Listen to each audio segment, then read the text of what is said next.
High বন্ধুরা, আজকে আমার দুপুরবেলা হঠাৎ করে খিদে পেয়ে গেছিলো, তো সেই জন্য আমি সুজির পায়েস বানিয়েছি। কিছুই আমি দিইনি, জাস্ট নর্মাল সুজির পায়েস করেছিলাম। তো ফ্রাইং প্যানে আমি ঘি গরম করতে দিয়েছিলাম, তার মধ্যে আমি 4 চামচ সুজি নিয়েছিলাম। 4 চামচ সুজিটা লাল লাল করে ভাজা অবধি আমি ওয়েট করেছিলাম।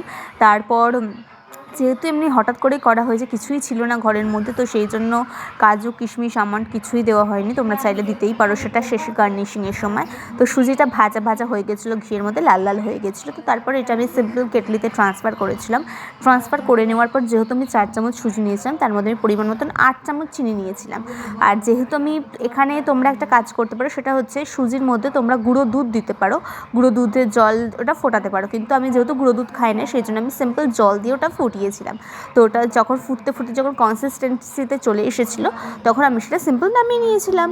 আর অবশ্যই তোমরা কাজু কিশমিশ আমন্ড অ্যাড করবে, খেতে আরও সুন্দর হবে। আর আমি একটা সিম্পল বানিয়েছিলাম, তো খেতে ভালোই হয়েছিল। তো টাটা, বাই।